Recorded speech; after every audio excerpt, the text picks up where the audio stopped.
Welcome back to the Marc Cox Morning Show. This is Chris Arps sitting in. You know, Frank, you can always tell 80s music. It's synthesizer and keyboards. That's how you can always tell any 80s music, I believe. And without further ado, we have St. Louis Board of Aldermen President and mayoral candidate Louis Reed on the line. Mr. President, how are you?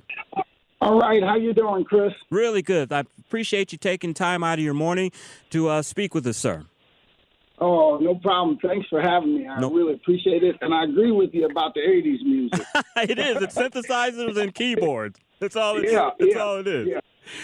Well, you're running for mayor, and I think the big elephant in the room in the mayoral race is going to be the crime issue here in St. Louis. We are, approaching the end of the year. It looks like we could possibly set a homicide record that was first set in 1993. It seems to be out of control. What is your plan? Because I'm sure that's going to be, as I said, the main issue in this race. What is your plan to combat the crime that's happening in our city? Well, Chris, you're right. Addressing the issues of public safety will be my number one priority as mayor.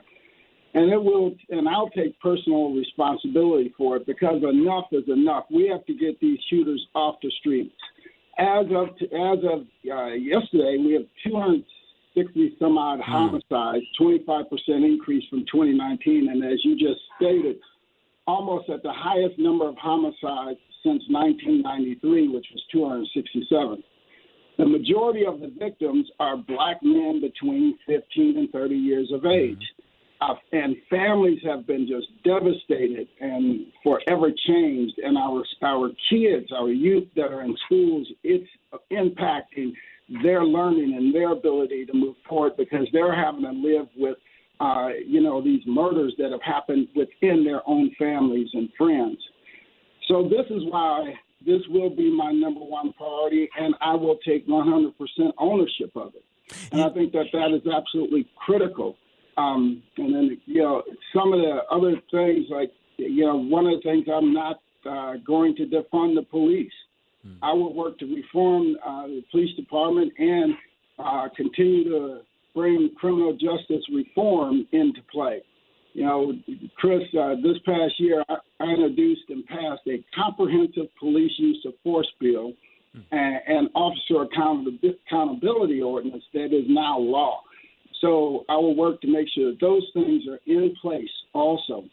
And I've pushed for cure violence. It took me 6 years of pushing to get it in place. It rolled out close to the end of the summer. It takes 3 to 4 months after it's rolled out for you to begin to see any changes. So because of the timing of the rollout, it is going to be next summer when we see the results of cure violence. And one of the things that I also will work to do is to make sure that neighborhoods that have seen historic high rates of violent crime year over year, that we have cure violence sites within their neighborhood to address the root cause of crime.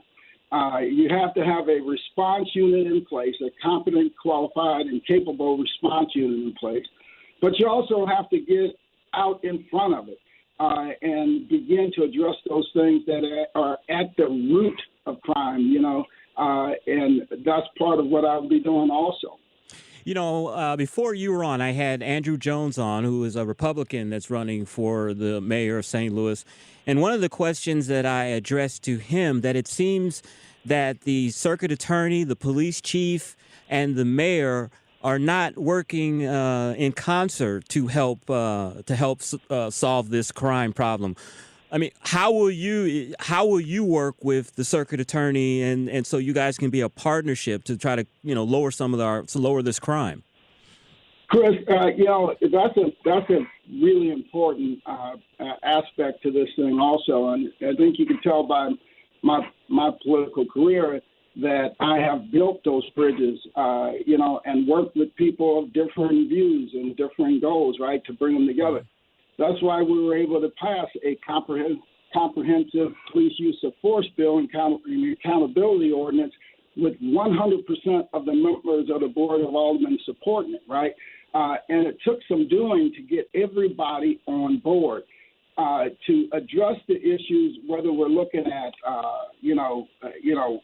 working to make our schools better, our neighborhoods better, our, more youth programs and services, whatever, or addressing issues of public safety. We have to do it in a unified fashion. We have to do it as one St. Louis. So that's part of what I will be doing, and my history shows that I've been very successful at doing that on big issues. You know, the first redistricting in the history of the city of St. Louis that was passed with 100% of the aldermen supporting it and 100% of the aldermen as co-sponsors, that happened under my leadership as president of the Board of Aldermen. And we got away from all the infighting and the lawsuits that would happen in the aftermath of a drawn ward boundaries, right? Mm-hmm. And it's going to take that kind of leadership to transform our city, and that's what I will bring to play. It's how I operate. It's how I always operate. It's not a stretch for me. It's because that's who I am. So, yes, I will be working with the circuit attorney. I'll be working with the police department. I will be working with the courts. Public safety, everybody involved, and everybody's going to understand that we must be on the same page, right? I'm not going to accept anything less than that because everybody's future is tied up in it. You know, I'm still waiting to see justice for my nephew that was shot and killed over a year ago, right? And those things have to happen, but our family isn't the only family dealing with that, right? We only have, on average, of a 30% closure rate on murders, right? So when a homicide it happens in the city of St. Louis, only 30% of those homicides are closed on an annual basis, which means 70% of the people who have committed murders in our city are still walking free. Mm-hmm. And those shooters need to be taken off the streets. Well, I can tell you, our listeners here sighed a sigh of relief when you said that you did not support defunding the police. And I'm just wondering, you know, a lot of times in public policy, the squeaky wheel is the one that gets the grease, and it gives the impression that is the sentiment of a broader range of people that it is. Do you believe the sentiment in North St. Louis is to defund the police? Is that what the residents want there, or is it the activists? I believe it's the activists that want it. But here's the more important issue. To lead a city, right, you're going to have to make very tough decisions, and you're going to have to be able to stand on those decisions, right, and not be swayed by, whatever the current public opinion is. You have to be swayed by the righteousness and the merits of what is in front of you, because a lot of times the public, quite honestly, doesn't have all the information that you have because you're working on it each and every day. And that's why the public hires you. They hire you to go in and do the job. And the job of mayor of the city of St. Louis is not a small task. I can tell you that personally, and I can tell you that better than anybody involved in this race, because I have had a front row seat to that office for longer than anybody in the history of the city of St. Louis, being the longest-serving president of the Board of Aldermen in the history and the second highest-ranked elected official in the city, right? This is not a job where you go to figure out and learn how city government works. You need to know day one, and you need to roll up your sleeves and get working day one. There are a lot of things that the public relies on, everything from our tap water to our public safety services, our roads, streets, and bridges, our emergency programs, all sorts of things, public health programs, all sorts of things that the mayor is in charge of, right? It is not an ministerial role or a role where you just, go out and make speeches. It is real work. Which is why I'm running for mayor. I'm the most competent, capable, and qualified person to do the job, and my record shows that. It's probably not fair to you. I want to ask you a question, but we only got about a minute. But, we have to get the crime issue under control in order to revitalize the city and bring businesses here. And I say this all the time. It's demoralizing when I go to other cities and I see those cities building skyscrapers. I see those cities building highways because of the population growth. Besides getting the crime together, what else does the city of St. Louis need to do to be a Tier 1 cities that is growing, a Tier 1 city that is growing and prospering?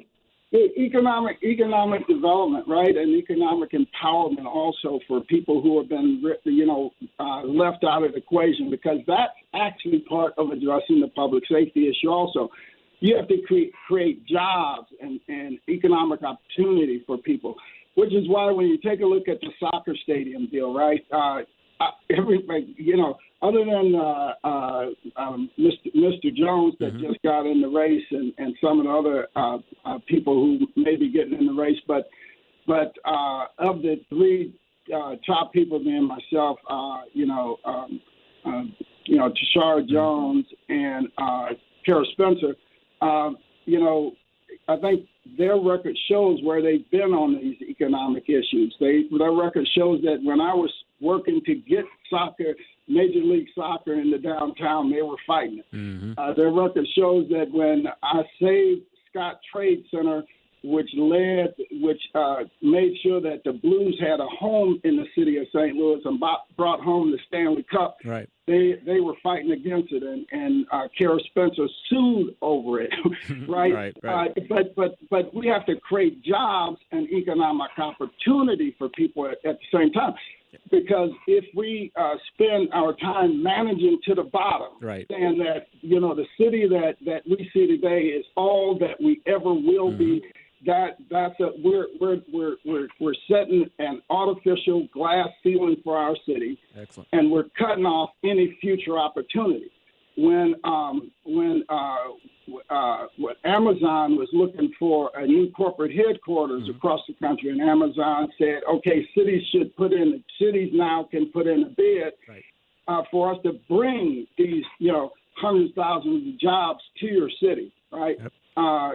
Shar Jones said, hey, we don't need Amazon. Well, actually we do, because of what you just said. Yep. We have to see a city growing. All of that stuff creates more economic opportunity for the people in and around the city of St. Louis, and it gives us the resources we need to address the root cause of crime and to lift people up out of the situations that they're in. So I will be very bullish on these issues. Excellent. Well, that's the St. Louis Board of Aldermen President and mayoral candidate Louis Reed. Mr. President, I want to thank you for coming on the show. Sometimes we have a little difficulty having elected Democrats come on the station, but I appreciate you coming on, and I'm sure we will have you on again before the election next year. Appreciate it very much. All right.